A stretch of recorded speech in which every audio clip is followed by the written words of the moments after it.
Hello student, আজকে আমরা শুরু করতে যাচ্ছি ক্লাস 11-এর সাতরা বইয়ের প্রথম চ্যাপ্টারের এমসিকিউ সমাধানগুলো। এর আগের চ্যাপ্টারে আমি কয়েকটা প্রশ্ন দিয়েছিলাম, কয়েকটা প্রশ্নের সমাধান করেছিলাম, প্রায় 7টা প্রশ্নের মতো আমরা সমাধান করেছিলাম। আজকে আমরা তারপরের বাকি প্রশ্নগুলো সমাধান করার চেষ্টা করব। এই ভিডিওটা দেখার আগে তোমরা আগের যে ভিডিওটা আপলোড করেছিলাম সেই ভিডিওটা একবার দেখে নাও। বাকি যে প্রশ্নগুলো আছে সেই প্রশ্নগুলো আজকে এক এক করে আমরা সমাধান করার চেষ্টা করি। আশা করি তোমাদের ভালো লাগবে এবং তোমরা বুঝতে পারবে। চলো প্রথম প্রশ্নটা দেখো। 8 অবধি করেছিলাম, আজকে আমরা 9 নাম্বার করব। তো 9 নাম্বার প্রশ্নটা কি বলেছে যে যদি এসটিপিতে হিলিয়ামের ঘনত্ব 0.1784 গ্রাম পার লিটার হয় তাহলে হিলিয়ামের প্রমাণ মোলার আয়তন কত হবে, তাই না? তাহলে এই প্রশ্নতে দেখো, এই প্রশ্নটা একটু ঘুরিয়ে দিয়েছে বলতে কি এই প্রশ্নটা তুমি দুইভাবে করতে পারবা। মাথায় রাখতে হবে যে এসটিপিতে যে কোনো গ্যাসের মোলার আয়তন কিন্তু 22.4 লিটার। তো এখানে কোন গ্যাসের কথা বলেছে? হিলিয়ামের কথা বলেছে। তো তুমি এখানে হিলিয়ামের যে প্রমাণ মোলার আয়তন আমরা বের করব। মোলার আয়তন, মোলার আয়তন বের করব আমরা। এই যে প্রমাণ মোলার আয়তন বের করব হিলিয়ামের ক্ষেত্রে, হিলিয়ামের প্রমাণ মোলার আয়তন বের করব, কিন্তু এসটিপি কথাটা যেহেতু উল্লেখ করেই দিয়েছে যে এসটিপিতে হিলিয়ামের প্রমাণ মোলার আয়তন কত, তাহলে কিন্তু ডাইরেক্ট তুমি এটা উত্তর দিতে পারবা 22.4 লিটার। কারণ যে কোনো গ্যাস হোক, শুধু হিলিয়াম না, হিলিয়াম বাদ দিয়েও যে কোনো গ্যাসের এসটিপিতে যদি মোলার আয়তনের কথা বলে তাহলে সবসময় আমাদের হয় 22.4 লিটার। কিন্তু আমাদের এই অঙ্কটার একটা মান দিয়েছে কি, যে মানটা দিয়েছে যে হিলিয়ামের ঘনত্ব দিয়ে দিয়েছে, হিলিয়ামের ঘনত্বটা দিয়েছে লিটার, এটা দিয়েছে। কিন্তু এটা যেহেতু দিয়েছে তোমাদেরকে একটু বুদ্ধি খাটানোর জন্যই দিয়েছে, যাতে করে যে তুমি এখান থেকে অঙ্কটা করার চেষ্টা করো। কিন্তু তুমি যদি একটু বুদ্ধি খাটাও তাহলেই দেখবা আমাদের প্রথমেই কিন্তু উত্তরটা হয়ে যাবে যে হিলিয়ামের প্রমাণ মোলার আয়তন হবে 22.4 লিটার। কারণ কি এসটিপিতে যে কোনো গ্যাসের মোলার আয়তনটা হচ্ছে 22.4 লিটার, তাই কি না? তাহলে এর উত্তর হবে আমাদের 22. তো এই অঙ্কটা তুমি অন্যভাবে করতে পারতা। অন্যভাবে বলতে যেমন এখানে কি দিয়েছে, যে ঘনত্বটা দিয়েছে কি, যে 1 লিটারের ভর হচ্ছে 0.1784, এটা দিয়েছে 1 লিটারের ভর। এটা তার মানে 1 লিটারের ভর আমরা দেখতে পাচ্ছি কি গ্রাম, এটা দিয়েছে। আমরা এটাকে কি করছি, উল্টে বলতে এটাকে সামনে লিখছি, এটাকে পিছনে করে লিখছি। তাহলে এটা কি হবে বলো তো? তাহলে লিখতে পারবো না আমরা 0.1784 গ্রাম হিলিয়াম গ্যাসের আয়তন, তাহলে কত হবে? 1 লিটার। আমরা এটাকে কি করলাম, শুধু ঘুরিয়ে লিখলাম, তাই না? এদিকে কি লেখা ছিল, 1 লিটার হিলিয়াম গ্যাসের ভর হচ্ছে 0.1784 গ্রাম। তাহলে এটাকে ঘুরিয়ে কি লিখলাম, যে 0.1784 গ্রাম হিলিয়াম গ্যাসের আয়তন হচ্ছে 1 লিটার। এবার আমরা জানি যে এসটিপিতে আণবিক ওজনের যে আয়তন হয় সেটাই কিন্তু প্রমাণ মোলার আয়তন হয়। তাহলে আমরা জানি হিলিয়ামের আণবিক ওজন কত? আমরা জানি হিলিয়ামের পারমাণবিক ভর যেটা হয়, হিলিয়ামের আণবিক ওজনও সেটা হয়। কারণ কি হিলিয়াম তো একটা নিজেই অণু, বা নিজে অণু বলতে পারো, একে পরমাণু বলতে পারো, তাই না? এই একাই থাকে। সেই কারণে হিলিয়ামের যেটা পারমাণবিক ভর, হিলিয়ামের পারমাণবিক ভর কত? 4। হিলিয়ামের পারমাণবিক ভর যেটা হয় সেটাই কিন্তু ওর কি হয়, আণবিক ওজন হয়। তাহলে আমরা দেখতে পাচ্ছি যে হিলিয়ামের আণবিক ওজনটা 4। তাহলে আমরা লিখতে পারবো যে এত গ্রাম হিলিয়ামের আয়তন যদি 1 লিটার হয় তাহলে 1 গ্রাম হিলিয়ামের আয়তন কত হবে? তাহলে 1/0.1784 লিটার হবে, তাই না? তাহলে 4 গ্রাম আছে হিলিয়ামের, যে আণবিক ওজনটা 4 গ্রাম, তাহলে 4 গ্রাম হিলিয়ামের আয়তন তাহলে কত হবে? তাহলে 1/0.1784 ইন্টু 4। এটা যদি তুমি ক্যালকুলেশন করো তাহলে এর উত্তর আসবে 22.4 লিটার। বুঝতে পারলা? দেখো, এটা তুমি অঙ্ক করেও তুমি বুঝতে পারবা, কিংবা তুমি যদি জানো এসটিপিতে প্রমাণ মোলার আয়তন যে কোনো গ্যাসের ক্ষেত্রে ওর আয়তনটা হচ্ছে 22.4 লিটার, তুমি ওইভাবে করতে পারো। ওকে, এরপরে চলো নেক্সট প্রশ্ন। আচ্ছা, এই অঙ্কগুলো করার ক্ষেত্রে কয়েকটা তোমাদের আমি সূত্র লিখছি। সূত্র বলতে আগের দিনও লিখেছিলাম, তো আজকে এক্সট্রা একটা তোমাদের সূত্র লিখছি, যেটা মনে রাখবা। এটা থেকে কিন্তু বাকি যে অঙ্কগুলো আজকের করব বেশিরভাগ অঙ্ক দেখবা এখান থেকে তুমি পেয়ে যাবা, এই সূত্র থেকে তুমি করতে পারবা। এটা সূত্র আকারে লিখে রাখবা, ঠিক আছে?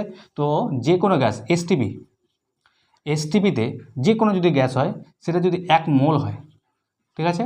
এসটিপিতে যে কোনো গ্যাস যদি 1 মোল হয়, 1 মোলের যেটা আয়তন হয় সেটা আয়তনটা সব সময় 22.4 লিটার হবে। বুঝতে পারলাম? এসটিপিতে 1 মোল যে কোনো গ্যাসের আয়তন 22.4 লিটার। এটাকে এভাবে লিখছি। আবার এটাকে আমরা বলতে পারবো যে 1 মোল যে কোনো গ্যাসের মধ্যে, এসটিপিতে 1 মোল যে কোনো গ্যাসের মধ্যে অ্যাভোগাড্রো সংখ্যক অণু থাকে। অ্যাভোগাড্রো সংখ্যক মানে 6.022 × 10⁻23। এতটি কি থাকবে? এতটি অণু থাকবে। বোঝা গেল? তার মানে 1 মোলের মধ্যে এসটিপিতে 1 মোলের আয়তন কত? 22.4 লিটার। তেমনি এসটিপিতে 1 মোলের মধ্যে এত সংখ্যক অণু থাকবে। আবার আমরা লিখতে পারবো ওর যেটা আণবিক ওজন, আবার লিখতে পারবো কি আমরা, যে এসটিপিতে 1 মোলের যে কোনো গ্যাস, তুমি যে গ্যাসটা নিবা সেই গ্যাসটার আণবিক ওজন, সেই গ্যাসটার আণবিক ওজন যেটা হবে সেটাই বুঝে নিতে হবে, সেটা হচ্ছে 1 মোল। মানে 1 মোলের যেটা ভর সেটাই হচ্ছে ওর আণবিক ভরটাই হচ্ছে, আণবিক ওজনটাই হচ্ছে 1 মোলের ভর। বোঝা গেল?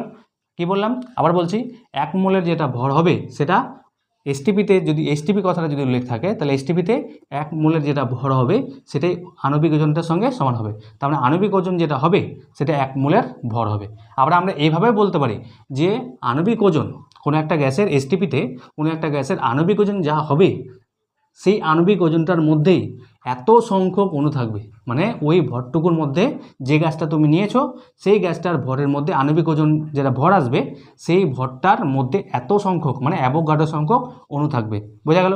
আবার এটাও লিখতে পারি আমরা যে আণবিক ওজনের মধ্যে, মানে যতটুকু আণবিক ভর থাকবে সেই আণবিক ভরের আয়তনটা হবে 22.4 লিটার।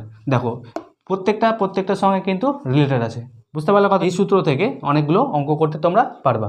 বোঝা গেল? এই সূত্রটা নোট আকারে একটু লিখে রাখবা। চলো তাহলে আমরা শুরু করি নেক্সট অঙ্ক। পরের অঙ্কটাতে আমরা পড়লাম। পরের অঙ্কটা কী বললো, যে 1 মোল কার্বন ডাইঅক্সাইডে উপস্থিত অপশানগুলো যা আছে দেখো, 3 গ্রাম পরমাণু। এবার আমরা দেখো এখানে কিন্তু 1 মোল বলেছে, তাই না? এখানেও কিন্তু 1 মোল কথাটা উল্লেখ করে দিয়েছে। তাহলে 1 মোল কার্বন ডাইঅক্সাইড বলে দিয়েছে কি, যে 1 মোল, এটা আমরা করছি 10 নম্বর অঙ্ক। তো 1 মোল কার্বন ডাইঅক্সাইডে কতগুলো অণু আছে না পরমাণু আছে, অপশান অনুযায়ী আমাকে মানে উত্তরটা নিতে হবে যে কী হবে অপশান। 1 মোল কার্বন ডাইঅক্সাইড, এটা আগে তুমি বোঝো যে 1 মোল কার্বন ডাইঅক্সাইড হোক, যে কোনো গ্যাস হোক, আমি একটু আগে বললাম যদি এসটিপি কথাটা বলে দেয়, বা 1 মোলের মধ্যে অ্যাভোগাড্রো সংখ্যক অণু থাকবে। বুঝতে পারলা? 1 মোলের মধ্যে কি অ্যাভোগাড্রো সংখ্যক অণু থাকবে, একটু আগে বললাম। তাহলে 1 মোল মানে 1 মোল কার্বন ডাইঅক্সাইডের মধ্যে, 1 মোল কার্বন ডাইঅক্সাইডের মধ্যে তাহলে কতগুলো অণু থাকবে? 6.022 × 10⁻23 এতগুলি অণু থাকবে। বোঝা গেল? এখান থেকে আমরা লিখতে পারি না যে 1 মোল থেকে, মানে 1 মোলের মধ্যে কতগুলো অণু থাকবে? অ্যাভোগাড্রো সংখ্যক। তাহলে এটা কার্বন ডাইঅক্সাইড গ্যাস বলেছিল, তার জন্য কার্বন ডাইঅক্সাইড গ্যাস লিখলাম। তার মানে 1 মোল কার্বন ডাইঅক্সাইডের মধ্যে এতটি অণু থাকবে। হলো? এবার তোমাকে অপশানটা মিলাও যে এটার কি উত্তরটা মিলল। উত্তরটা কি আছে? প্রথম উত্তরটা, যে প্রথম উত্তরটা কি বলেছে? 3 গ্রাম পরমাণু কার্বন ডাইঅক্সাইড। তাহলে 3 গ্রাম কার্বন ডাইঅক্সাইড পরমাণু তো হচ্ছে না, তাই কি না? এটা আমাদের উত্তর হচ্ছে, কিন্তু এটা তো দেওয়া নেই, তাহলে এটা এ নাম্বারটা হচ্ছে না। এবার বি নাম্বারটা কী বলেছে? 18.1 × 10⁻23 সংখ্যক কার্বন ডাইঅক্সাইড। তো এটা কি মিললো? এটাও মিলেনি, তাহলে এটাও আমাদের উত্তর হচ্ছে না। এবার দ্বিতীয়টা দেখো 6.02 × 10⁻23, এটা মোটামুটি দেওয়া আছে, কিন্তু দেখো কী বলে 6.02 অবধি দেওয়া আছে বইতে, তাই না? আমরা লিখেছি 6.022, তো বইতে যেটা দেওয়া আছে সেটাও হবে, এটাও দেওয়া হবে, মানে এই টুটা দেওয়া নেই। তো এটা আছে, মানে এটা হবে ওটা হবে, ঠিক আছে। কিন্তু দেখো এখানে বলে দিয়েছে কি, যে 6.02 × 10⁻23 সংখ্যক অক্সিজেন পরমাণু, এটা বলে দিয়েছে। আবার দেখো নিচের প্রশ্নটা আবার একই রকম, নিচের উত্তরটা দেখো, অপশানটা দেখো 6.02 × 10⁻23 সংখ্যক কার্বন পরমাণু। তার মানে দুটোর মধ্যে একটা হতে পারে, কিন্তু দুটোর উত্তর কিন্তু সেম আছে প্রায়। কিন্তু দেখো একটার মধ্যে লেখা আছে, সিটাতে কি লেখা আছে যে অক্সিজেন পরমাণু, আর তার ডিটাতে লেখা আছে কার্বন পরমাণু, তাই না? তাহলে একটু বুঝি। তো এর আগের দিন কিন্তু অঙ্ক এরকম করেছিলাম একটা, যে কার্বন ডাই অক্সাইডের মধ্যে, মানে কার্বন ডাই অক্সাইড তো নিজে একটা অণু, 1 মোল কার্বন ডাই অক্সাইডের মধ্যে কি এতগুলি অণু আছে। এই কার্বন ডাই অক্সাইডের মধ্যে পরমাণু কতগুলো আছে? টোটাল দেখো অক্সিজেন 2টো, কার্বন 1টা, টোটাল 3টা পরমাণু, তাই না? টোটাল 3টি পরমাণু। তোমাকে যদি বলতো যে পরমাণুর সংখ্যা কত, 1 মোলের মধ্যে কার্বন ডাই অক্সাইডের পরমাণু কতগুলো আছে, তাহলে আমরা কি লিখতাম? 1 মোলের মধ্যে কার্বন ডাই অক্সাইড পরমাণু, 1 মোলের মধ্যে কার্বন ডাই অক্সাইড পরমাণুর সংখ্যা হতো কি 3 দিয়ে আমরা গুণ করতাম না, 6.022 × 10⁻23, এটাই করতাম। তাই কি না? এর আগের দিন কিন্তু এরকম অঙ্ক করালাম, তোমরা এর আগের ভিডিওটা একটু দেখে নিতে পারো। তো যেহেতু পরমাণুর সংখ্যা যদি চাইতো তাহলে আমরা 3 দিয়ে গুণ করতাম। কিন্তু দেখো অপশান সি এবং ডি এর মধ্যে একটার মধ্যে লেখা আছে অক্সিজেন পরমাণুর সংখ্যা, তার মানে অক্সিজেন পরমাণুর সংখ্যা যদি হতো তাহলে আমরা কী করতাম, এর মধ্যে কতগুলো অক্সিজেন পরমাণু আছে? 2টো আছে, তাহলে আমরা কী করতাম, অক্সিজেন পরমাণুর কথাই যদি বলতো অক্সিজেন পরমাণু, তাহলে আমরা কী করতাম, অক্সিজেন পরমাণুর সংখ্যা তাহলে কত হতো, অক্সিজেন পরমাণুর সংখ্যা হতো, আমরা কি করতাম, এটাকে 2 দিয়ে গুণ করতাম। বোঝা গেল? তাহলে আমাদের এখান থেকে অক্সিজেন পরমাণুর সংখ্যা হতো এটা, কিন্তু এটা কিন্তু অপশানের মধ্যে নেই। এবার দেখি পরেরটা, দেখি পরে ডি নাম্বার অপশানটা দেখো লেখা আছে যে কার্বন পরমাণুর সংখ্যা। এবার দেখো এখানে এই টোটাল 3টা পরমাণুর মধ্যে কার্বন পরমাণু একটা আছে, তাই না? তাহলে একটা পরমাণু, তাহলে আমরা কি করব, যদি কার্বন পরমাণু বের করতে বলে, অক্সিজেন পরমাণু যেহেতু 2টো আছে তো 2 দিয়ে গুণ করছিলাম, তো কার্বন পরমাণুর সংখ্যা তাহলে কত হবে, কার্বন পরমাণু একটা আছে তো 1 দিয়ে গুণ করব, 1 ইন্টু, তাহলে এখানে 2 এর জায়গাতে আমরা কি লিখবো, 1 ইন্টু 6.022 ইন্টু 10⁻23। বোঝা গেল? তাহলে 1 দিয়ে গুণ করলে তো এই সংখ্যাটাই হবে। তাহলে আমাদের অপশান, আমাদের উত্তরটা কি হয়ে যাচ্ছে, আমাদের উত্তর হচ্ছে 6.022 ইন্টু 10⁻23, গুণ করলে তো এটাই হবে। আর 2টা যদি নাও দিই কোনো সমস্যা নেই, তাহলে আমাদের উত্তর হচ্ছে ডি নাম্বার অপশান। বুঝতে পারলা? চলো নেক্সট অঙ্ক। পরের অঙ্কটা বলেছে 0.1 মোল একটি ত্রিপরমাণু গ্যাসে পরমাণুর সংখ্যা কত হবে এর মধ্যে। 0.1 মোল একটি ত্রিপরমাণু গ্যাসে পরমাণুর সংখ্যা কত হবে। 0.1 মোল আমরা জানি, দেখো 1 মোলের মধ্যে, 1 মোল যে কোনো গ্যাস নাও তুমি, 1 মোল যে কোনো পরমাণু নাও বা যে কোনো গ্যাস নাও, তাহলে 1 মোল গ্যাসে কতগুলো অণু থাকে, 6.022 ইন্টু 10⁻23। এটা আমরা করলাম কিন্তু, তাই না? 1 মোলের মতো কতগুলো অণু থাকে, এতগুলো। তাহলে 1 মোল গ্যাসে কতগুলো অণু থাকবে, এতটি, তাই তো? এবার আমাকে বলেছে কি যে 0.1 মোলে অণুর সংখ্যা কত হবে, 0.1 মোল। এবার দেখো তাহলে 0.1 মোল যদি আমরা লিখি, 0.1 মোলে তাহলে কত হবে, 0.1 মোলে অণুর সংখ্যা গ্যাসে, 1 মোল গ্যাসে অণুর সংখ্যা কত হচ্ছে 6.022 ইন্টু 10⁻23। তাহলে 0.1 মোল গ্যাসে অণুর সংখ্যা তাহলে কত হবে, 0.1 দিয়ে তাহলে আমাদের গুণ করতে হবে, 0.1 ইন্টু 6.022 ইন্টু 10⁻23, তাই না? বুঝতে পারলা কেন গুণ করলাম? আচ্ছা, যদি বুঝতে না পারো আমি আরেকবার বলি, 1 মোলের মধ্যে যদি এতগুলো অণু থাকে, আমি যদি বলি যে 5 মোলে তাহলে কতগুলো অণু আছে, তাহলে 1 মোলে যদি এতগুলো অণু থাকে তাহলে 5 মোলে তোমার 5 দিয়ে গুণ করতে হতো, তাই না? যদি 5 বলতাম, এখানে 1 মোলের জায়গায় যদি 5 বলতাম, তাহলে এটাকে আমাকে 5 দিয়ে গুণ করতে হতো, 5 দিয়ে, তাই তো? এবার যদি এখানে বলতাম আমি 10 মোল, তাহলে 10 দিয়ে গুণ করতাম। আমাকে এখানে বলেছে 0.1 মোলে কত, তাহলে 0.1 মোল যেহেতু বলেছে, তাহলে 0.1 দিয়ে গুণ করব, তাহলে আমরা এটা 0.1 দিয়ে গুণ করলাম। বোঝা গেল? এবার এটা যদি 0.1 দিয়ে গুণ করো, তুমি দশমিক টাকা যদি উঠিয়ে নাও তাহলে নিচে 10 চলে আসবে, তাই না? 6.022 ইন্টু 10⁻23, নিচে কত আসবে, নিচে দশমিকটা ওঠানোর জন্য 10 আসবে। এই 10টার জন্য এই 10 আর এখানকার 23 আছে, যদি সূচকের নিয়ম অনুসারে তুমি যদি কাটাকাটি করো তাহলে এখানে আসবে, একটা লিখছে না, 1 দিয়ে গুণ করলে তো ওটাই হবে, 6.022 ইন্টু 10টা যদি কেটে যায় তাহলে 22 হয়ে যাবে। বোঝা গেল এটা? আচ্ছা, তাহলে 0.1 মোলে গ্যাসে অণুর সংখ্যা বেরোলো এতটি হলো। কিন্তু আমাকে বলেছে কি যে গ্যাসটা তুমি নিয়েছো সেটা ত্রিপরমাণুক।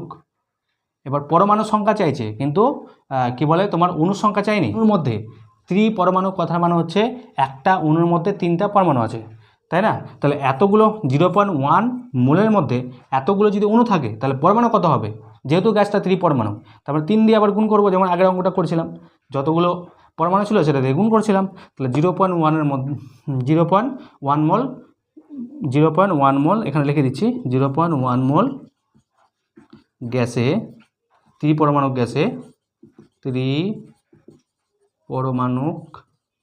গ্যাসে পরমাণুর সংখ্যা তাহলে কত হবে, 3 দিয়ে আমরা কি করব, গুণ করে দেবো। তাহলে এই সংখ্যাটাকে আমরা কি করব, 3 দিয়ে গুণ করে দেবো, 3 ইন্টু 6.022 ইন্টু 10⁻22, এতটি। বোঝা গেল? তাহলে আমাদের অপশান, এটা যদি গুণ করো, আচ্ছা এটা যদি মোটামুটি গুণ করা যায়, গুণ করলে আসবে 18.066 ইন্টু 10⁻22, এটা আসবে। তাহলে আমাদের উত্তর হচ্ছে, এটাকে যদি আমরা 1 ঘর আগে দশমিকটা করি তাহলে 1.8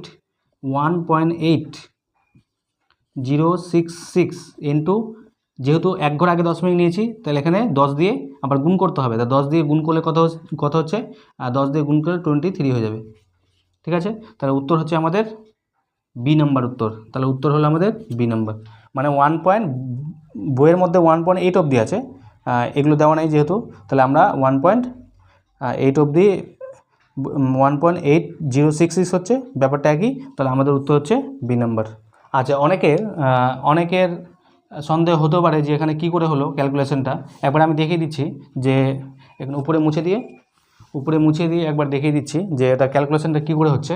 যে আছে কত 18.066 ইন্টু 10⁻²2, এটাকে 1 ঘর আগাচ্ছি, তাই না, ধরে নাও এটাকে আমি 10 দিয়ে গুণ করলাম, এটাকে 10 দিয়ে ভাগ করলাম, তার মানে 10 কেটে যাবে, একই ব্যাপার, করতেই পারি।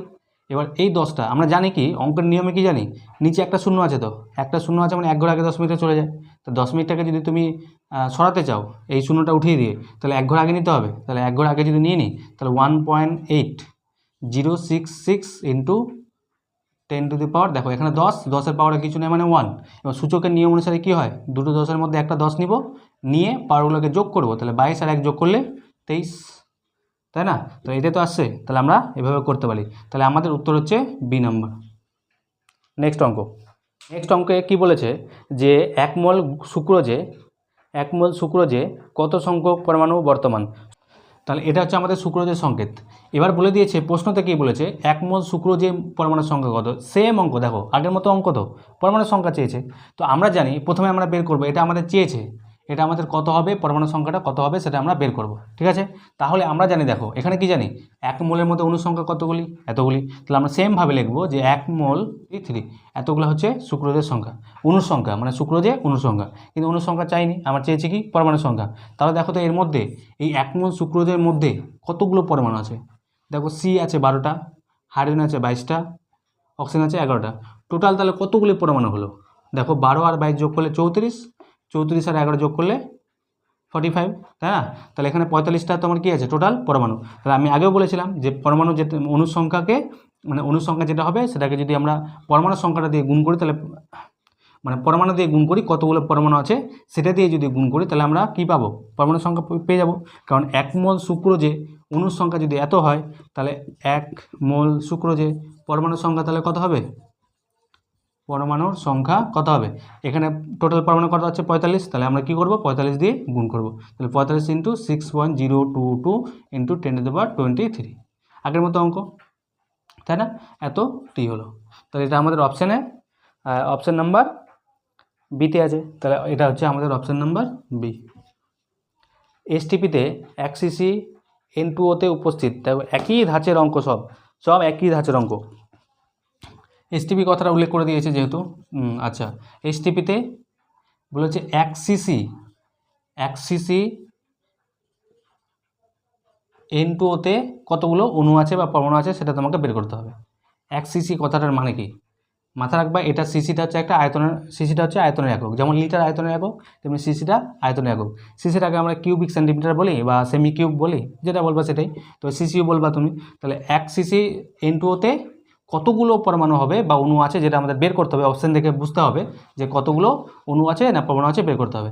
এখান থেকে আমরা বুঝতে পারছি যে অণুর সংখ্যা যেহেতু বলেছে ফর্মুলাটা সেমই হবে, এই ফর্মুলা দিয়ে করতে হবে অঙ্কটা। তার আগে আমরা জেনে নিই যে 1 লিটার মানে হচ্ছে 1000 সিসি, 1 লিটার মানে কত 1000 সিসি, বোঝা গেল। এবার অঙ্কটা দেখো, অঙ্কটাতে কি বলেছে, আমরা দেখেছি যে এত লিটার এসটিপি যেহেতু আছে, এসটিপিতে এত লিটারের মধ্যে কতটা অণু আছে এটা আমরা লিখতেই পারি যে এসটিপিতে 22.4 লিটারের মধ্যে অণুর সংখ্যা কতগুলি, এতগুলি, এই ফর্মুলা থেকে তো দেখা যাচ্ছে। তাহলে আমরা লিখতে পারবো যে 22.4 লিটার N2O-তে 6.022 ইন্টু 10⁻23 কি আছে অণু আছে, এতটি অণু আছে, তাই না।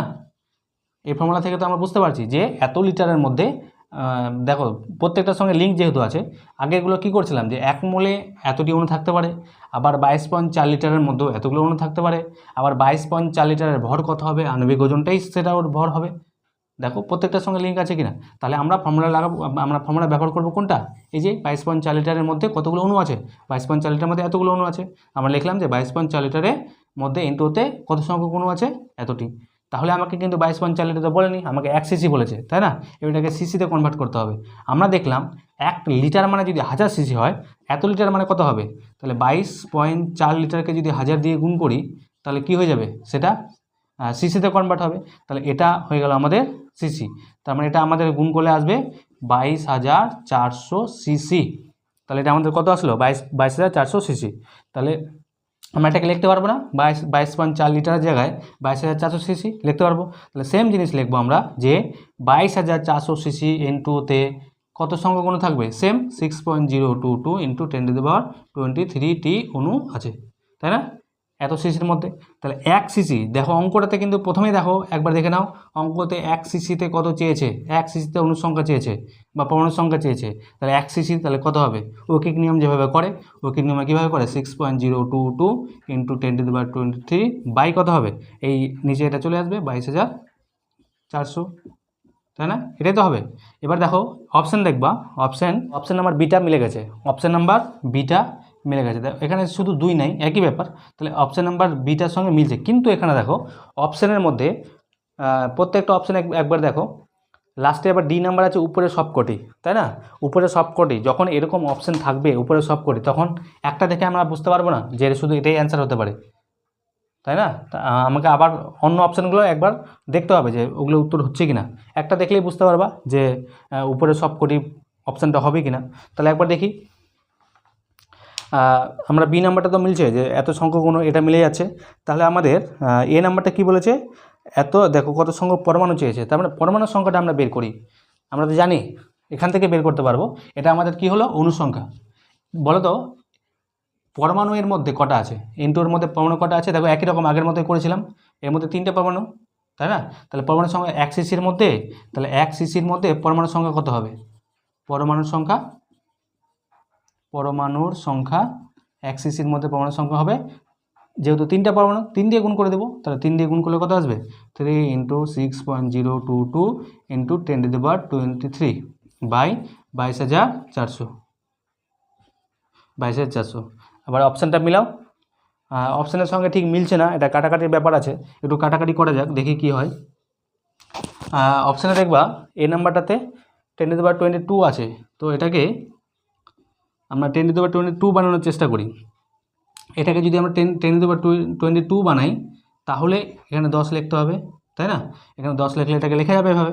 এবার 10 আর 3 যদি গুণ করি 30 হবে, 30-এর সঙ্গে এটা যদি গুণ করা হয়, তো মোটামুটি এটার মান আসবে 180.8.66 ইন্টু, এখানে থাকলো কি, এটা দিয়ে এটাকে গুণ করলাম 10 × 30, তাহলে এখানে আসলো গুণ করে 180.66 ইন্টু 10⁻22, আর নিচে কী ছিল, 22,400 ছিল। এবার দেখো নিচে দুটো শূন্য আছে না, দুটো শূন্যকে তুমি যদি উঠিয়ে দিতে চাও, তাহলে এই দশমিকের আগে তোমাকে দশমিকটাকে এদিকে সরাতে হবে, 2 ঘর আগে সরাতে হবে, যেহেতু দুটো শূন্য থাকলে 2 ঘর আগে সরাবো, তার মানে এখানে দশমিক ছিল এখানে, তাহলে 1 ঘর 2 ঘর, তারপরে এখানে হবে। তাহলে আমাদের হচ্ছে কি 1.8, দশমিকটা চলে আসবে এখানে 1.08, তারপরে হচ্ছে 1.8066 ইন্টু 10⁻22, নিচে ছিল 224, দেখো মিলে গেছে অপশানটা। তার মানে এটা সবকটি হওয়ার চান্স আছে, তার মানে এটাও কিন্তু অপশান হচ্ছে, বোঝা গেল। তাহলে এটাও কিন্তু আমাদের অপশান হচ্ছে। তাহলে এ নাম্বার অপশান হচ্ছে, বি নাম্বার অপশান হচ্ছে। একবার সি নাম্বারটা ট্রাই করে দেখি, সি নাম্বারটা কি বলেছে, ইলেকট্রন চেয়েছে। দেখো এটাও একই রকম, সেম সূত্রের মধ্যে পড়বে। তো আপাতত এইটুকু মুছে দিচ্ছি।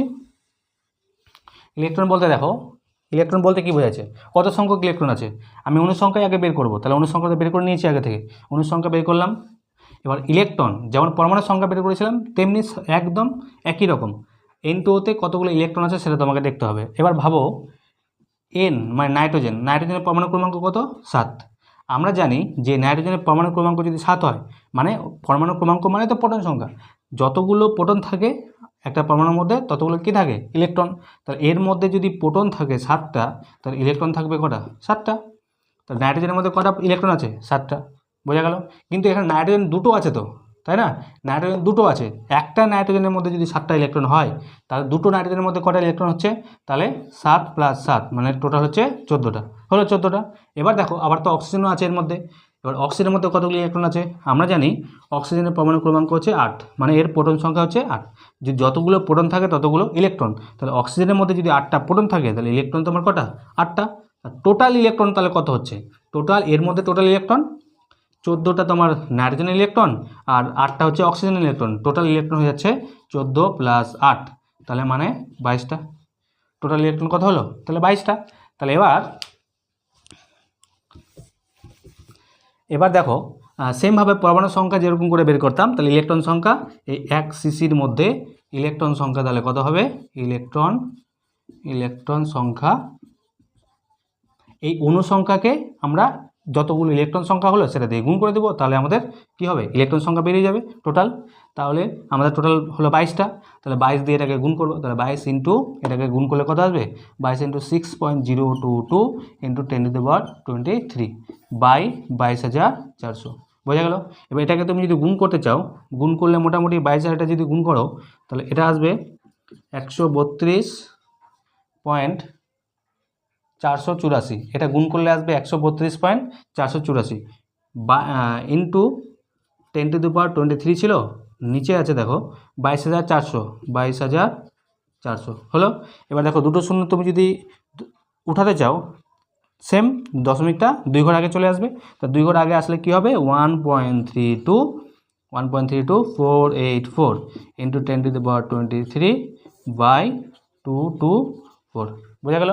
দেখো তো অপশানটা মিললো কিনা, হ্যাঁ অপশানটা সি নাম্বারের অপশানটাও মিলে গেছে। তার মানে আমাদের এখানে 3টা অপশানই ঠিক হলো। তো এখানে তাহলে আমাদের উত্তরটা হবে কি, আমাদের উত্তরটা হবে উপরের সবকটি, মানে উত্তর হবে ডি নাম্বার উত্তর, বোঝা গেল। আমাদের উত্তরটা হচ্ছে ডি নাম্বার। আশা করি বুঝতে পারলাম। চলো এবার নেক্সট অঙ্ক। পরের অঙ্কটা কি বলেছে, যে যার মধ্যে সর্বোচ্চ সংখ্যক জলের অণু বর্তমান, যার মধ্যে সর্বোচ্চ সংখ্যক জলের অণু বর্তমান। দেখো অপশানগুলো কি দিয়েছে, 1.8 গ্রাম জল, 18 গ্রাম জলে, 18 মোল জলে, 18টি জলের অণুতে। তার মানে এর মধ্যে, মানে এর মধ্যে সবচেয়ে বেশি অনুসংখ্যা এই 4টা অপশানের মধ্যে কোনটাতে আছে। তো অনুসংখ্যা বের করার জন্য আমরা যদি প্রত্যেকটাকে মূলে কনভার্ট করে দিই তাহলে কিন্তু একদম হয়ে যাবে। মানে প্রত্যেকটাকে আমরা চাইবো মূলে কনভার্ট করার জন্য, কারণ জানি আমরা কি জানি, এক মূলে এতগুলো অণু আছে, যদি মূলে কনভার্ট করি যত মূল হবে তত মূলের মধ্যে কতগুলো অণু আছে, তারপরে কম্পেয়ার করলে তো বোঝা যাবে, তাই না, যে কার মধ্যে কতগুলো অণু আছে। তাহলে প্রথমটা অপশান কি বলেছে,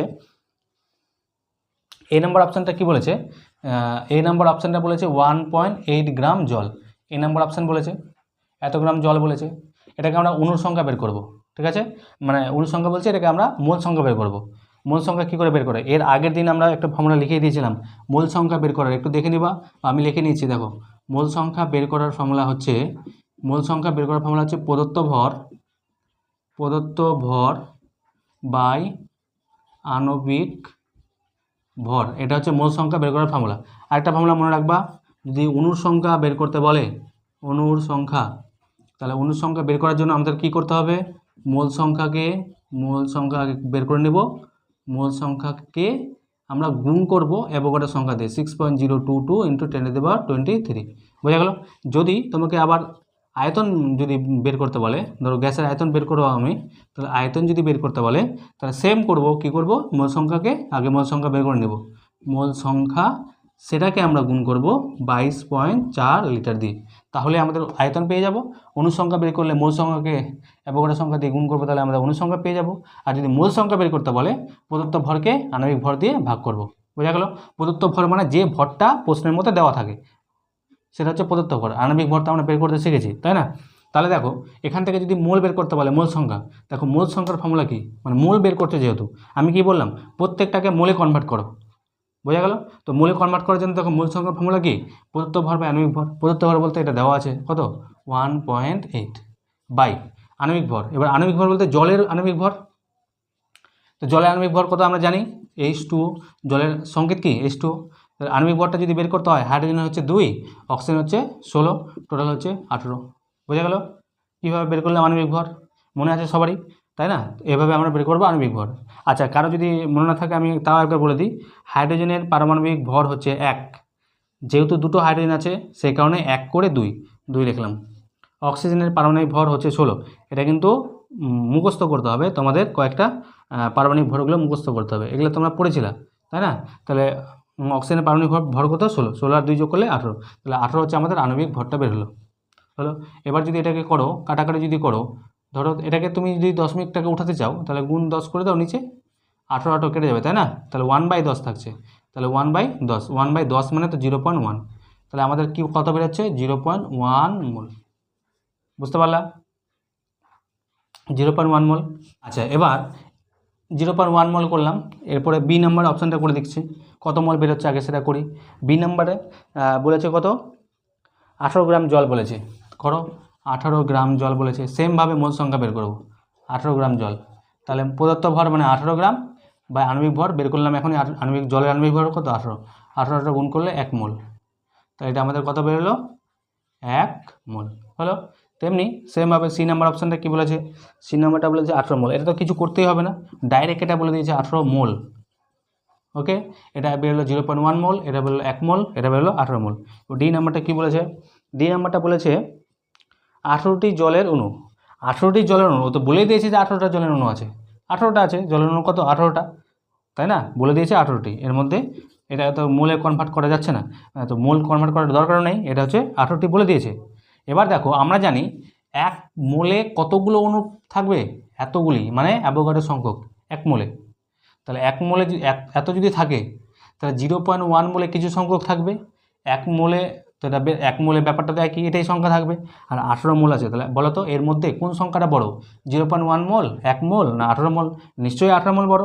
তাহলে 18 মোল, 1 মোলে যদি এত থাকে তাহলে 18 মোলে নিশ্চয়ই 18 দিয়ে গুণ করলে কত যেটা আসবে সেটা, তাই না? তাহলে নিশ্চয়ই এটা উত্তর হবে। বোঝা গেল? কারণ দেখো, সর্বোচ্চ সংখ্যক অণুর সংখ্যা কার মধ্যে থাকবে? এটা, যেহেতু এটা 0.1 মোল, 1 মোলের থেকেও ছোটো, 1 মোলে এতগুলো থাকবে, এটা 18 মোল। 1 মোলে যদি এতগুলো থাকে তাহলে 18 মোলে তো আরও বেশি থাকবে, তাই না? তাহলে আমাদের উত্তরটা হচ্ছে সি নাম্বার, 18 মোলের সর্বোচ্চ সংখ্যক এর মধ্যে কি থাকবে? অণুর সংখ্যা। বোঝা গেল? আচ্ছা, চলো নেক্সট। যে নিম্নে প্রদত্ত কোনটিতে অণুর সংখ্যা সর্বাধিক? দেখো সেম অঙ্ক, তাই না? সেম অঙ্ক, একদম সেম। কি বলেছে? 44 গ্রাম কার্বন ডাইঅক্সাইড। 1 নম্বর অপশান মানে এ নাম্বার অপশানে কী বলেছে? 44 গ্রাম কার্বন ডাইঅক্সাইড। আগে অপশানগুলো দেখো, আমি আগে অপশানগুলো লিখে নিলাম, প্রত্যেকটা অপশান লিখে নিলাম। এর মধ্যে সর্বোচ্চ সংখ্যক অণু চেয়েছে, তার মানে আমি আগে যদি মোলটা আগে বের করে নিই, কোন মোলটা সব থেকে বেশি হবে, তার মধ্যে বেশি সংখ্যক অণু থাকবে, তাই না? আগে মোল বের করব। তাহলে মোল বের করার ফর্মুলা কি আমরা জানলাম? মোল বের করার ফর্মুলা কি? এটাকে যদি মোল বের করতে যাই, তাহলে প্রদত্ত ভর বা আণবিক ভর, একটু আগে লিখলাম প্রদত্ত ভর বাই আণবিক ভর। তো প্রদত্ত ভর এর মধ্যে কত দেওয়া আছে? 44। আণবিক ভর মানে কার্বন ডাইঅক্সাইড, বের করে দেখি কার্বন ডাইঅক্সাইড আণবিক ভর কত? কার্বনের 12 প্লাস অক্সিজেনের 16, 16 দুয়ে দেখো অক্সিজেন দুটো আছে কিন্তু, 16 দুয়ে 32, তাহলে অক্সিজেনের যদি পারমাণবিক ভর 16 হয়, তাহলে 16 দুয়ে অক্সিজেন দুটো আছে, 16 দুয়ে 32, টোটাল কত হলো? 44। তাহলে এর কার্বন ডাইঅক্সাইডের আণবিক ভরটা কত হলো? 44। তাহলে আমরা আণবিক ভরটা নিচে লিখবো 44, কাটাকাটি করলে কত আসছে? 1 মোল। তাহলে আমরা প্রত্যেকটার কিন্তু মোল বের করে নেব। বোঝা গেল? তাহলে আমরা এটাকে মোল বের করলাম। সেমভাবে এটারও মোল বের করব। কী করে বের করতে হয় মোল সংখ্যা কী করে বের করতে হয়? উপরে প্রদত্ত ভর মানে উপরে লিখবো 48, নিচে মোল সংখ্যা। দেখো এখানে অক্সিজেন আছে, অক্সিজেনের নিচে আণবিক ভর আর কি, অক্সিজেন কত করে? 16 করে, 16 3 48, তাহলে এটা 48, এটাও কেটে গেল, তাহলে এটা হচ্ছে, এটাও 1 মোল। ঠিক আছে, নেক্সট এটা দেখো 8 গ্রাম হাইড্রোজেন বলেছে, উপরে 8 লিখবো। হাইড্রোজেনের আণবিক ভর কত? হাইড্রোজেনের পারমাণবিক ভর 1 করে 2, তার মানে 2, কাটাকাটি করলে 4, তার মানে এখানে হচ্ছে 4 মোল। এটা হলো 4 মোল। নেক্সট নিচেটা করছি, দেখো এর উত্তর আণবিক ভরটা কী বলে প্রদত্ত ভরটা উপরে লিখলাম, নিচে লিখবো এর আণবিক ভর। সালফার হচ্ছে 32, এটা মনে রাখতে হবে। আর অক্সিজেনের 16 করে, 16 দুয়ে 32, 16 দুয়ে 32, 32 64, 64 কেটে গেল, এটা হলো 1 মোল।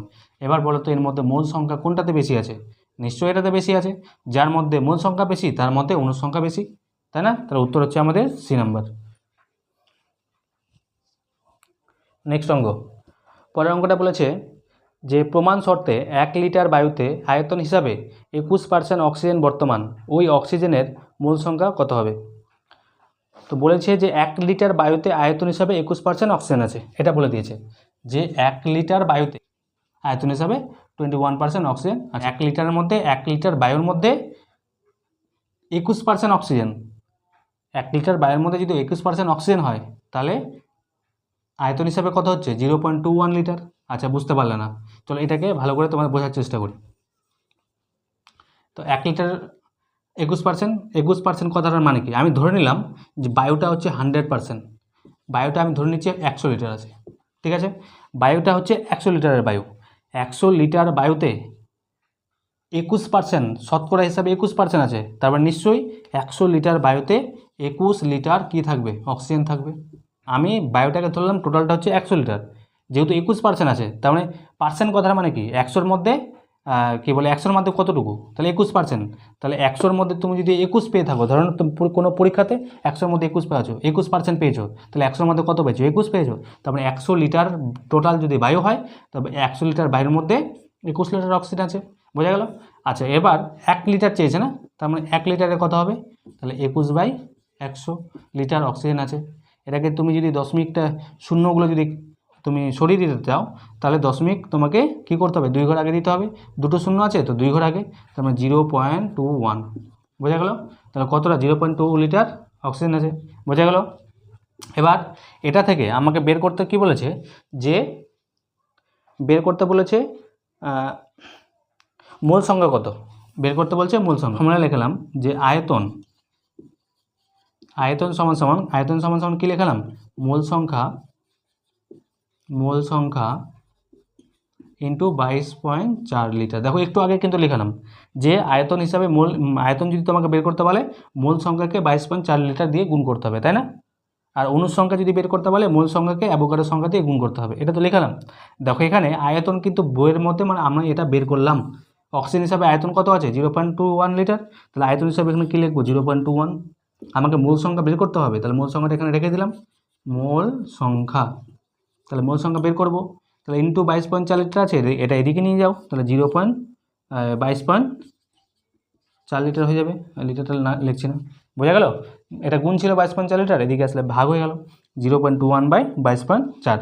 তাহলে মূল সংখ্যা এটা যদি কাটাকাটি করা যায়, তাহলে এটার উত্তর আসবে, তাহলে আমাদের অপশানটা কোনটা হচ্ছে দেখো তো একবার, আমাদের এ নাম্বার অপশান নাম্বার হলো এ, বুঝা গেল। চলো নেক্সট অঙ্ক।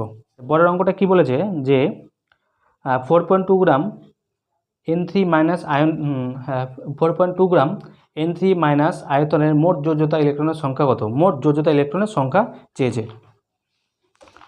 আচ্ছা, ইলেকট্রনের সংখ্যা চেয়েছে, তাই না, তার মানে দেখো অণুর সংখ্যা তোমাকে আগে বের করে নিতে হবে, বোঝা গেল। এবার অণুর সংখ্যা বের করার জন্য তোমাকে 1 মোলে অণুর সংখ্যা এত হয়, তাহলে তোমার ওখানে কিন্তু মোল দেওয়া নেই, তুমি আগে কি করবা, আগে মোলটা বের করে নেবা, ঠিক আছে। তো আমরা মোল বের করার তো ফর্মুলা জানি, মোল বের করার ফর্মুলা কি, প্রদত্ত ভর বাই আণবিক ভর। দেখো প্রদত্ত ভর বলতে কত দেওয়া আছে, 4.2 দেওয়া আছে, তাই না। দেখো প্রদত্ত ভর হিসেবে কত দেওয়া আছে 4.2 বাই আণবিক ভর। এবার আণবিক ভরটা কার, দেখো আণবিক ভরটা বলছে N3 মাইনাস লেখা আছে, N3 সে মাইনাস থাক, তো এর আণবিক ভর বের করব। তো আণবিক ভর নাইট্রোজেনের কত, পারমাণবিক ভরগুলো কত, নাইট্রোজেনের পারমাণবিক ভর 14, 14 3 কত হবে 42, তো এটা হবে 42। আবার মাইনাস ভাববা না, মাইনাসটা এখানে কোনো আণবিক ভরের সঙ্গে মাইনাসের কোনো এখানে সম্পর্ক নেই, আণবিক ভর যেভাবে বের করতে হয় সেভাবে বের করলাম, বোঝা গেল। তাহলে N3 এর আণবিক ভর কত হচ্ছে 42, তাহলে এখানে আমরা লিখবো 42। তাহলে 10টাকে তুমি উঠিয়ে দাও, উঠিয়ে দিলাম, 42 কেটে গেল, 1/10 হলো, তাহলে এটা হচ্ছে 0.1 মোল হলো, বোঝা গেল। তাহলে মোল সংখ্যা কত বের করলাম 0.1 মোল। দেখো আমরা জানি 1 মোলে কতগুলো অণু আছে, এতটি, তাই না, আমরা জানি এটা 1 মোল। তাহলে 1 মোল N3-তে N3 মাইনাসে অণুর সংখ্যা কত হবে, 1 মোলে অণুর সংখ্যা কত হবে 6.022 × 10⁻23, এটা আমাদের জানা আছে। তাহলে 0.1 মোল যে দেখো আমি বের করলাম, 4.2 গ্রাম বলেছে, তো 4.2টাকে আমরা মোলে কনভার্ট করলাম, মোল হচ্ছে 0.1, তাহলে 0.1 মোল N3A অণুর সংখ্যা তাহলে কত হবে, এত মোলে কত হবে, একটু আগে দেখলাম যদি 1 মোলে যদি এত হয়, 5 মোলে কত হবে 5 দিয়ে গুণ, তাহলে 0.1 মোলে কত হবে 0.1 দিয়ে গুণ, এটাকে আমরা 0.1 দিয়ে গুণ করব, 0.1 ইন্টু অ্যাভোগাড্রো সংখ্যা। এবার অ্যাভোগাড্রো সংখ্যা বইয়ের মধ্যে না এটাকে দেওয়া আছে এনে, এটাকে বলা হয় অ্যাভোগাড্রো নাম্বার। একই জিনিস, অ্যাভোগাড্রো সংখ্যা মানে এটা, এটা মানে এটা। তো বইয়ের মতো করে লিখলাম যে এন এ, বোঝা গেল। 0.1 ইন্টু এটাকে আমরা এনে লিখলাম, একই ব্যাপার। যোজ্যতা কক্ষের ইলেকট্রন সংখ্যা চেয়েছে, একটু মাথা রাখবা। এটা হলো তোমার 0.1 মোলে অণুর সংখ্যা বেরোলো, আমার ইলেকট্রন সংখ্যা চেয়েছে, তা আবার কার? যোজ্যতা কক্ষের ইলেকট্রন। আবার যোজ্যতা কক্ষ আবার কী জিনিস? দেখো, যোজ্যতা কক্ষ মানে নাইট্রোজেন, আমরা জানি নাইট্রোজেন পরমাণু ক্রমাঙ্ক হচ্ছে 7। এর ইলেকট্রন বিন্যাস আমরা করতে শিখেছি। ইলেকট্রন বিন্যাস মানে প্রথম কক্ষে দুটো দিতে হয়, তারপরে 8টা, তাই না? তারপরে আবার 8টা, তারপরে আবার 18টা, এরকম করে মনে পড়ছে, আমরা করেছিলাম। তো আমরা ক্লাস 11-এ আবার অন্যরকমভাবে ইলেকট্রন বিন্যাস শিখবো। যাই হোক, তো আপাতত মনে রাখবা 2, কত হয় 5, ইলেকট্রন বিন্যাস করলে 2,5। এটাকে বলে যোজ্যতা কক্ষ। তারপরে লাস্ট কক্ষটাকে আমরা কি বলি? যোজ্যতা কক্ষ। তাহলে হচ্ছে এটা হচ্ছে প্রথম কক্ষ, এটা দ্বিতীয় কক্ষ। কারণ দ্বিতীয় বলতে এখানে লাস্ট আর তো নেই, তাহলে লাস্ট কক্ষ বলতে আমরা কি বলছি? তাহলে এটা হচ্ছে আমাদের লাস্ট কক্ষ, বোঝা গেল। তাহলে নাইট্রোজেনের লাস্ট কক্ষে কটা ইলেকট্রন আছে? 5টা। তেমনি নাইট্রোজেন কটা আছে? 3টা নাইট্রোজেন আছে। তাহলে 3টা নাইট্রোজেন বলতে লাস্ট কক্ষে কটা ইলেকট্রন হবে? 5 করে 3টা। লাস্ট কক্ষে যেমন এটার ক্ষেত্রে লাস্ট কক্ষে 5টা, তেমনি আরও দুটো নাইট্রোজেনের লাস্ট কক্ষে 5টা করে, টোটাল হচ্ছে কত? 15টা, তাই না? কিন্তু দেখো উপরে N3 মাইনাস আছে। মাইনাস কথার মানে হচ্ছে একটা ইলেকট্রন সে গ্রহণ করেছে, আর গ্রহণ করলে সেটা যোজিত কক্ষেই, মানে লাস্ট কক্ষেই ও গ্রহণ করবে। তার লাস্ট কক্ষে যেহেতু, সেই কারণে একটা ইলেকট্রন ও গ্রহণ করেছে। টোটাল ইলেকট্রন সংখ্যা কত হলো? 16টা, বোঝা গেল কথাটা। তাহলে আমরা দেখলাম 0.1 মোল N3 মাইনাসে অণুর সংখ্যা এতগুলো, তাই না? 0.1 মোল অণুর সংখ্যা এতটা।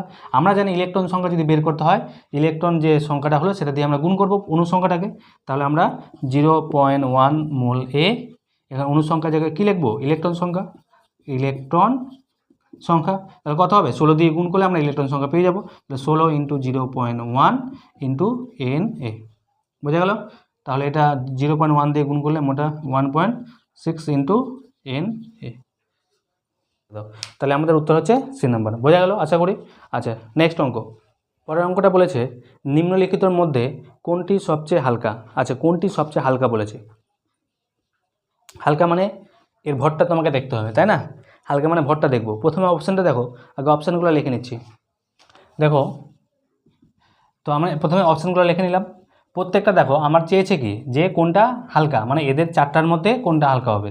0.2 মোল হাইড্রোজেন গ্যাস বেশি হালকা, না এত সংখ্যক নাইট্রোজেন অণুটা বেশি হালকা, না 0.1 গ্রাম সিলভারটা বেশি হালকা, না 0.1 মোল অক্সিজেন গ্যাসটা বেশি হালকা। এর মধ্যে কোনটা বেশি হালকা? তাহলে আমাকে ভরটা বের করতে হবে, বোঝা গেল। আমরা ভর বের করব। তাহলে এখান থেকে ভর বের করার, তাহলে আমরা কোনো রাস্তা আছে ভর বের করার? প্রথমটা 0.2 মোল, কেন রাস্তা নেই? দেখো আমরা জানি, তাহলে 1 মোলের এসটিপিতে যে কোনো 1 মোলের যে কোনো গ্যাসের আণবিক ওজনটাই হচ্ছে ওর কি? ভর। 1 মোলের যেটা আণবিক ওজনের যেটা ভর হবে, সেটাই হচ্ছে ওর কি? 1 মোলের ভর। বোঝা গেল কথাটা? তো এই জায়গাটা আমরা লিখতে পারবো না যে 1 মোল মানেই হচ্ছে 2 গ্রাম কি? হাইড্রোজেন গ্যাস, 2 গ্রাম হাইড্রোজেন। 1 মোল মানে হচ্ছে 2 গ্রাম হাইড্রোজেন। কেন? কারণ 1 মোলের ভরই হচ্ছে তার আণবিক ওজনটা। তাহলে 1 মোলের ভর, হাইড্রোজেনের প্রথমটা আমি হাইড্রোজেন বের করছি, তাহলে হাইড্রোজেনের আণবিক ওজনটা কত, বা আণবিক ভরটা কত? সেটা হচ্ছে 2। তাহলে 1 মোলের ভর হচ্ছে 2 গ্রাম। এটা হাইড্রোজেনের ক্ষেত্রে 1 মোলের ভর হচ্ছে 2 গ্রাম, বোঝা গেল। আমার এখানে 0.2 মোল চেয়েছে, তাহলে 0.2 মোলের তাহলে ভর কত হবে? তাহলে 0.2 দিয়ে গুণ করব, 2, বোঝা গেল কথাটা। 0.2 দিয়ে গুণ করলে 0.4 গ্রাম হচ্ছে, বোঝা গেল। তাহলে আমাদের প্রথমটার 0.2 মোলের ভর কত হবে? 0.4 গ্রাম, বুঝতে পারলা? আচ্ছা, এরপরে নেক্সট পয়েন্টটা দেখো, এত সংখ্যক ইনটু বলে দিয়েছে, এটাকে আমাকে ভরে কনভার্ট করতে হবে। এই জায়গাটা দেখো লিঙ্ক আছে, এত সংখ্যক পরমাণুর ভর যেটা হবে, সেটাই তার আণবিক ওজনটা হবে। একই তো জিনিস, এতটি সমান লিখেছি, তার মানে আণবিক ওজনের সঙ্গে এটা মোটামুটি সমান। তার মানে আমরা কি বলতে পারি, যে এত সংখ্যক পরমাণুর এত সংখ্যক যে অণু আছে, তার ভরটাই হবে তার আণবিক ওজনের সঙ্গে সমান। তাহলে N2 এর আণবিক ওজন কত? N2 এর আণবিক ওজন হচ্ছে 14×2 = 28, তাই না? তাহলে আমরা লিখতে পারবো না যে এত সংখ্যক এর ভর কত? 28। এর সংখ্যাটা কত দেওয়া আছে? তাহলে আমরা এখানে ঘুরিয়ে লিখছি, এখানে লিখছি আমরা কি, যে 6.022 × 10⁻23 এতটি অণুর ভর 28 গ্রাম। 28 গ্রাম কেন? কারণ নাইট্রোজেনের 14 করে 14 2 28, কারণ এর আণবিক ওজনটাই ওর ভর, তাই না? তাহলে এতটি অণুর ভর কত হবে? 28 গ্রাম, যেহেতু এসটিপি বলে দিয়েছে। তাহলে একটি অণুর ভর কত হবে? তাহলে 28 বাই 6.022 ইন্টু 10⁻23 হবে, এত গ্রাম হবে। হলো, আমাকে জিজ্ঞাসা করেছে এটার ভর কত হবে, এটা 6.023 ইন্টু 10⁻22, বোঝার সুবিধাতে। তাহলে আমরা দেখতে পেলাম যে আমরা জানি যে এতটি অণুর আণবিক ওজন 28 গ্রাম, মানে নাইট্রোজেনের আণবিক ওজন যেটা হচ্ছে ওটাই ওর ভর। তাহলে একে কত, আর আমার চেয়েছে এটা, একটু মাথায় রাখবা, এখানে 6.023 দিয়েছে, তো এখানে 23 দিলেও কোনো সমস্যা নেই, 23ও বলা যায়, 23। তাহলে আমরা লিখতে পারবো 6.023 ইন্টু 10⁻22, এর আণবিক ওজন হবে 28 বাই 6.023 ইন্টু 10⁻23 ইন্টু 6.023 ইন্টু 10⁻22। দেখো এটা কেটে যাবে, তাহলে পড়ে থাকলো 28।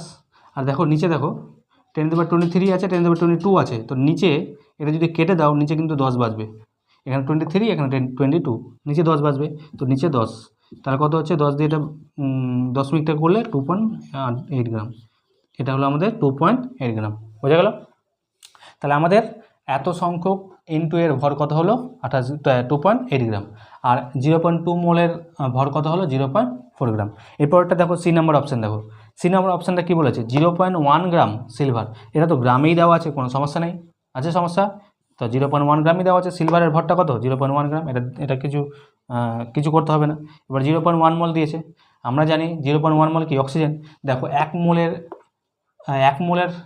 মোল যেহেতু 1 মোলের ভর হচ্ছে তার আণবিক ওজনটা, অক্সিজেন আণবিক ওজন কত, অক্সিজেন আণবিক ওজন, একটা অক্সিজেন পরমাণুর আণবিক ওজন কত 16 দিয়ে 32, তাই না? 16 করে অক্সিজেন মানে কি, অক্সিজেন গ্যাস মানে কি O2 অণুটা, তার মানে আমরা বলতে পারি যে 32 গ্রাম।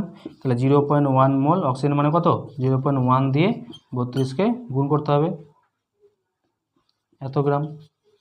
তাহলে এটা দিয়ে যদি গুণ করা যায়, তাহলে দেখো প্রত্যেকটার আমরা ভর বের করে নিলাম। প্রথমে 0.2 মোল হাইড্রোজেনের ভর হচ্ছে 0.4 গ্রাম, পরেরটাতে আমরা বের করলাম এত সংখ্যক নাইট্রোজেনের ভর হচ্ছে 2.8 গ্রাম, আর এটার মধ্যে এটা তো ভর দেওয়া আছে 0.1 গ্রাম সিলভার, আর এটার ভর বের করলাম 3.2 গ্রাম। এর মধ্যে কোনটার ভর বেশি, 0.4, 2.8 না 2.8 না তোমার 0.1 না 3.2? তাহলে দেখো আমাদের সব থেকে ভর বেশি হচ্ছে 3.2, কিন্তু আমাকে বলেছে এর মধ্যে সবচেয়ে হালকা কোনটা, তাহলে হালকা কোনটা হবে, নিশ্চয়ই এটা তো হবে না 3.2 বেশি, এটাও হবে না 2.8। এবার এর মধ্যে দেখো 0.1 গ্রাম, এটা 0.4 গ্রাম, এর মধ্যে হালকা কোনটা, নিশ্চয়ই 0.1 গ্রামটা ছোটো, তাহলে এটা হচ্ছে আমাদের হালকা। তাহলে অপশান আমাদের কী হবে, সি নাম্বার অপশান। তাহলে আজকে আমরা 10টা অঙ্ক করলাম, তো অনেকটা ভিডিওটা লম্বা হয়ে গেল, তো এরপরে নেক্সট ভিডিওতে আবার 10টা অঙ্ক করার চেষ্টা করব। তো তোমরা যদি কোথাও এখানে বুঝতে না পারো, তোমরা একবার ভিডিওটা পিছিয়ে ব্যাক করে আবার দেখতে পারো ভিডিওটা, তাহলে অবশ্যই বুঝে যাবো। তাহলে আজকে আপাতত থাক এটুকু, দেখা হচ্ছে পরের ভিডিওতে।